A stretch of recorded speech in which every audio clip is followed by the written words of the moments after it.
je vais commencer à réfléchir en disant qu'est-ce qu'il me faut? Un, être informé, savoir. Deux, tenir un discours extrêmement clair. Je suis avec tous les oppressés de la planète. Tous les opprimés de la planète, ce sont mes frères. Ils n'ont pas de religion. L'oppression fait que c'est ma fraternité. Je suis avec tous ceux-là, qu'ils soient du Tibet, qu'ils soient du Rwanda, qu'ils soient d'Afghanistan, qu'ils soient d'Irak, qu'ils soient de Palestine. Je suis de ceux-là et je me lèverai en leur nom. Je suis avec tous les opprimés, même en France. Je suis avec les opprimés au bord de l'Europe, avec une politique de l'immigration indigne de pays qui sont riches et qui traitent ceux qui sont pauvres et qui cherchent à survivre comme des criminels. J'ai une parole universelle. Et quant à la question palestinienne, une parole claire de non-acceptation de n'importe quel terrorisme d'État, de n'importe quel non-respect de la dignité des hommes, mais dans un discours clair, raisonnable, pas passionné, mais déterminé. Je ne laisserai pas faire le silence des oppresseurs en me faisant tomber dans l'émotivité de ceux qui réagissent. Je ne laisserai personne me faire devenir l'objet de mon émotion, mais plutôt le sujet de mes décisions. Et ça, c'est la spiritualité. Je deviens le sujet de mes décisions.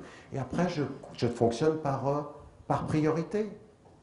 Ça veut dire quoi? Ça veut dire que être un Français, être un citoyen, travailler avec le sens de son éthique, défendre la justice, être capable de parler de la justice en France comme de la justice dans le monde, avoir un discours extrêmement clair, c'est comme ça qu'on aidera les gens. C'est être juste ici pour l'être juste partout, mais pas commencer à gesticuler. Donc, encore une fois, l'émotion de la souffrance ou de ce qu'on peut, tout ce qui a été dit par la sœur qui posait la question, pour moi, ce sont des signes qu'il y a quelque chose dans votre cœur, il faut le garder. Après, il faut le traduire, il faut le transformer et il faut le rationaliser avec une vision qui soit une vision raisonnable. Ne laissez pas les gens être les manipulateurs de votre sincérité. Vous savez, quand je suis allé au bord du Pakistan et que j'ai vu certains, je vous promets, vous vous asseyez avec eux, vous les regardez comme ça, vous dites subhanallah, une sincérité, un amour de Dieu, du prophète, de la religion, et vous vous rendez compte qu'à un moment donné, il y a un déficit d'intelligence politique, il y a un déficit de compréhension, et vous vous rendez compte qu'ils peuvent devenir les plus dangereux des gens, très sincères avec le cœur, complètement inconscients avec la tête. Quelqu'un pense pour eux qu'il y a beaucoup moins de sincérité que eux, avec sincérité, n'y pensent plus. Vous voyez ce que je veux dire? Quand quelqu'un peut vous amener là, alors celui-ci, il est puissant. Il est extrêmement puissant. Celui qui peut manipuler votre sincérité pour développer ses projets machiavéliques, alors celui-ci, il a le pouvoir. Raison pour laquelle il faut maîtriser sa sincérité au nom d'une intelligence raisonnable et ne laisser jamais personne nous manipuler. Ça veut dire nous libérer nous-mêmes de cette attitude-là. Qu'est-ce que c'est que la spiritualité? Moi, je pense qu'il faut définir les termes. Si la spiritualité, c'est des sentiments de quelque chose qui bouge dans le cœur sans trouver de forme concrète dans la pratique. Il y a cette vision de la spiritualité, c'est-à-dire la jouissance. Il y a des gens qui pensent que la spiritualité, c'est la jouissance. C'est un sentiment de plaisir. Mais écoutez, la spiritualité, c'est la souffrance et l'endurance également. C'est la patience, c'est le sabr, c'est la persévérance. La spiritualité tire son nom de l'esprit, c'est-à-dire l'acte de l'esprit intérieur. Et la spiritualité, les maîtres qui sont les plus habilités, autorisés à en parler, ce sont les gens qui ont l'expérience de la sainteté et qui nous ont légué un héritage colossal en matière de la voie initiatique spirituelle qui mène vers la rencontre et le dévoilement, c'est-à-dire le kashf, i'budillaha ka'annaka tara, adore Dieu comme si tu le vois. هذا مقام المشاهدة فإن لم تستطع فعليك بمقام المراقبة فإن لم تراه فإنه يراك. Si tu n'arrives pas à le voir, sache au moins, c'est un degré moindre, sache que lui, il te voit. Mais le musulman est invité à osciller entre ces deux stades. avoir toujours à l'esprit présent le regard de Dieu permanent sur lui. Sinon, c'est son regard, lui, qui se porte directement sur Dieu. Ça, c'est la spiritualité. C'est un travail, c'est un programme, c'est un projet de vie qui vise à réduire les distances métaphysiques et mystiques et spirituelles qui nous séparent de Dieu. C'est ce que les saints appellent, ou bien les mystiques, as-suluk ou as-sayru ilallah, la marche vers Dieu. C'est une marche avec le corps, avec l'éthique, mais avec le cœur surtout. Bismillahirrahmanirrahim. Non, simplement moi d'abord vous remercier infiniment de cet accueil, vous remercier vous d'être aussi nombreux, cher Tariq Oubrou également de sa présence et de cet engagement actif à faire en sorte que je revienne ici à Bordeaux, sachant que ça répond aussi à un désir très profond chez moi et un souhait et en même temps à beaucoup de fraternité que j'ai pu retrouver chez les frères et chez les sœurs.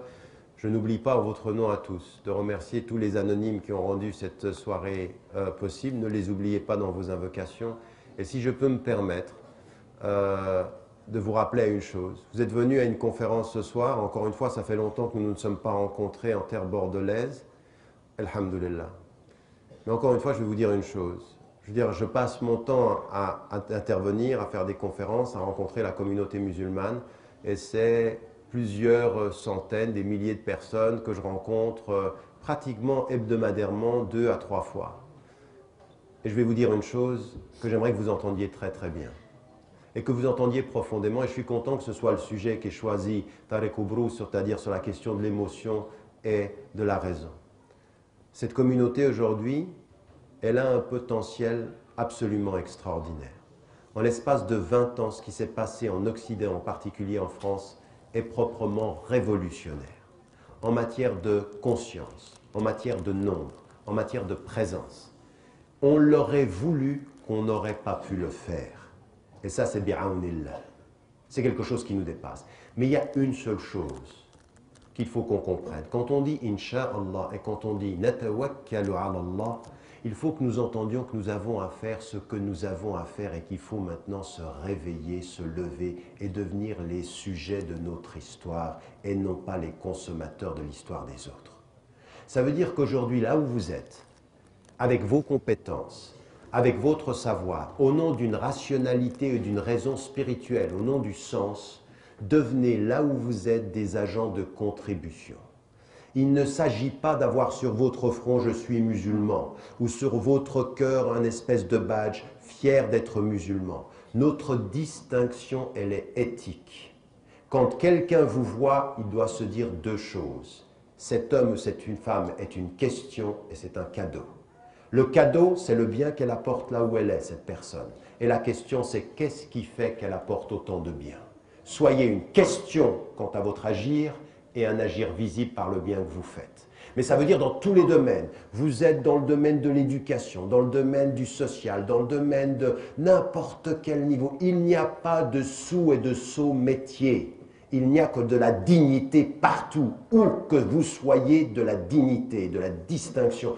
Et ça veut dire qu'on devient des agents. Si je reviens, moi, à Bordeaux, ce n'est pas encore une fois pour être content qu'il y ait 1000 personnes qui sont venues un soir. Ça ne m'intéresse plus. Le nombre de consommateurs ne dit que la consommation qui est le nombre.